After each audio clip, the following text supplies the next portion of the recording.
please welcome Neil Pruitt back to the stage. She been my queen since we were 16. We want the same things, we dream the same dreams, alright.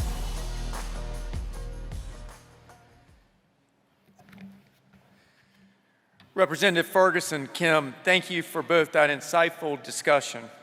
It is now my distinct pleasure to welcome a man who needs no introduction, their 83rd governor of the state of Georgia, Brian Kemp.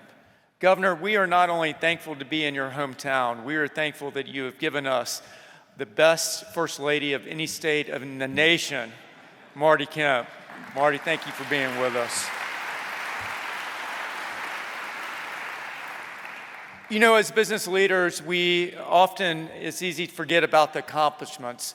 But Governor Kemp, under his leadership during the pandemic, we were the first state in the nation to open up, driving job growth, leading to record employment in our state. Not only were we able to open up, we were able to generate record surpluses that we were able to give back to the hardworking workers of Georgia. Besides that, he's had a deep commitment to education, which I've seen firsthand, increasing the pay of our teachers that are so vital to educating our children. A deep, deep commitment to higher education across the state, including the great institution that is here in Athens. The governor has really stepped up in his first 4 years. I'm excited about what he has accomplished, but I'm more excited about what yet is to come. It is my pleasure to introduce the 83rd governor of the state of Georgia, Brian Kemp.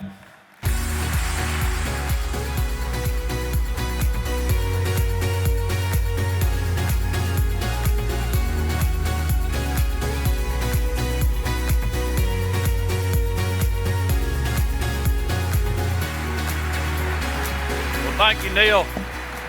Thank you so much for that. And I just appreciate y'all still being here. Somebody that's been to a lot of congressional lunches, if I wasn't speaking, I probably would have left by now. I'm just kidding, Chris. I never left. But I do appreciate the chamber doing the congressional lunch. And after hearing everything that's going on in Washington, D.C. or not, makes me glad that Georgia starts playing in 25 days. I also appreciate all the shout outs for our great First Lady, Marty Kemp, greatest First Lady in the country and just a great partner of mine and does such great work in the state. I don't know if y'all can see this on the video screen, but I've got my University of Georgia National Championship tie on.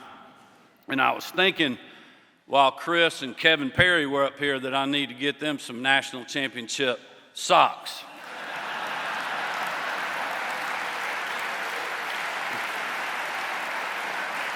I may have to get President Moorhead to help me with that if there is such a thing, but I do want to thank Chris or cowboy boots, I could see that as well. But I want to thank Chris and the Chamber Board and just your whole team for putting this event together. It is really one of the best events of the year. I know I've spent many a day as Secretary of State walking across the street to this event down in Macon and other places, and I just want to thank you. I want to thank our Congressional delegation, Congressman Allen, Congressman McCormick, Congressman Ferguson, obviously Senator Ossoff, for you all being here today and for your work in Washington, D.C. I appreciate my fellow constitutional officers, Lieutenant Governor Burt Jones, Chris Carr, John King, Tyler Harper. I don't know if y'all saw Tyler Harper wrestling a steer the other day, but I was pretty impressed by that. Our Labor Commissioner, Bruce Thompson, and also I just want to thank the Public Service Commission too, and I know Kim Green at Georgia Power mentioned this too, but I just want to thank Chairman Shaw and former Chairman McDonnell and Fitz Johnson and the rest of the team that's not here for y'all's great work. You're a big part of our business environment here in the state, so thank you guys for that.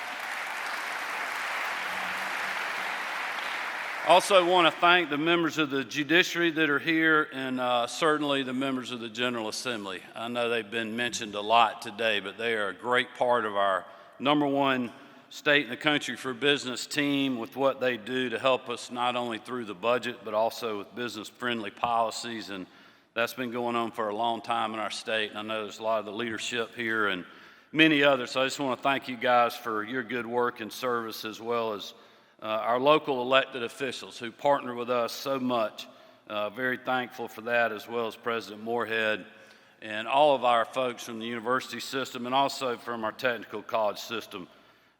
Just so vital to our future in business.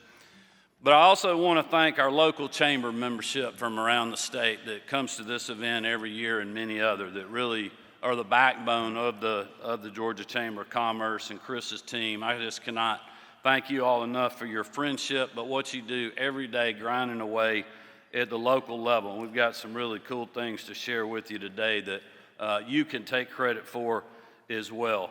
You're a big partner in us maintaining Georgia's ranking as the #1 state for business for 9 years in a row. And it's incredible in our state to think that the headwinds that we see around the country and around the world right now, we still have the most people ever working in the history of our state right now. We are enjoying continuing historically low unemployment rates, and we have continued to maintain our AAA bond rating even while the federal government was losing theirs. I'm also proud to report that for the first time publicly, and for the 3rd year in a row, Georgia has broken economic development records for investment and number of projects. This past fiscal year, working with those on the community level, our state's global commerce team helped secure $24 billion of investments from 426 individual projects, an incredible number. That translates into 38,400 new jobs for hardworking Georgians all across this state. If you take out the 2 largest projects in state history, Rivian and Hyundai, from the prior year, job totals as a result of FY23 projects exceeded the previous record by more than 2,800 new jobs. I want to thank Commissioner Pat Wilson and his team at the Georgia Department of Economic Development for this incredible milestone. But I also want to thank you all, our local partners, our chambers, our local economic developers, our private sector partners, including our utilities and others. Thank you all so much for being a big part of that. As someone that is proud to have grown up right here in Clark County, I'm also very happy to share that 82% of those new jobs and more than $20 billion of investment are on their way to communities outside the metro Atlanta region. That continues the trend that we've seen for multiple years now, and will continue to deliver on my promise of bringing opportunity to all parts of our state. Because as I always say, we cannot rest on our laurels. These are, again, incredible numbers, but we have to continue to move forward. I believe that we're in a new industrial revolution, and we're making sure that Georgia is a leader in the future.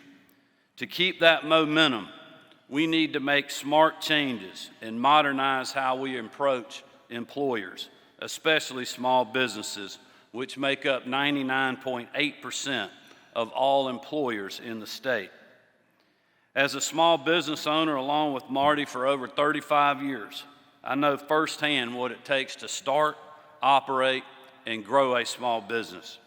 That's why when I first ran for the state senate, I owned a construction company in Athens, and I was fed up with local and state government making it harder on me and my employees to provide for our families and improve our community.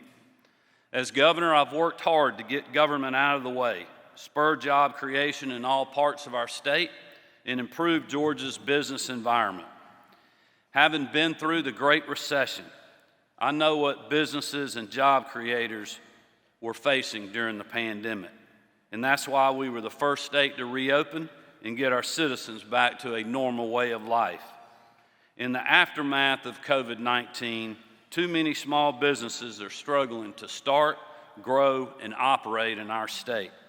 And while we continue to be ranked the top state for business and break economic development records for investment and job creation, we can do more to make Georgia the best place to live, work, and raise a family.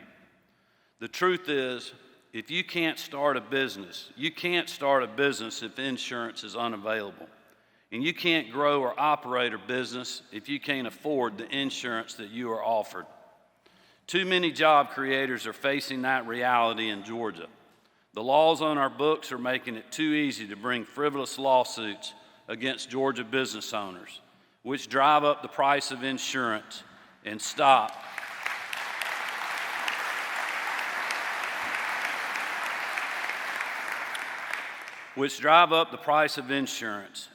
new, good-paying jobs from ever coming to communities that need them the most. The results from these regulations and laws are not hypothetical. Georgians are paying some of the highest car insurance prices in the country. Local trucking companies either can't afford the insurance they're offered, or even worse, can't find a carrier altogether. And business owners live in fear of being sued for ridiculous claims on their property. This is unacceptable to me and so many hardworking Georgians out there who are doing their best to live the American dream right here in the Peach State. Our judicial system should not favor one party over the other. Our laws should not put their thumb on the scale for the accused or the accuser. And our business environment should help businesses start, operate, and grow, not incentivize higher prices, smaller payrolls, and more red tape. Next legislative session, I'm looking forward to working with the members of the General Assembly on legislation that provides much-needed relief to countless small businesses and job creators, reduces insurance premiums for hardworking Georgians and their families, and treats both plaintiffs and defendants fairly. Our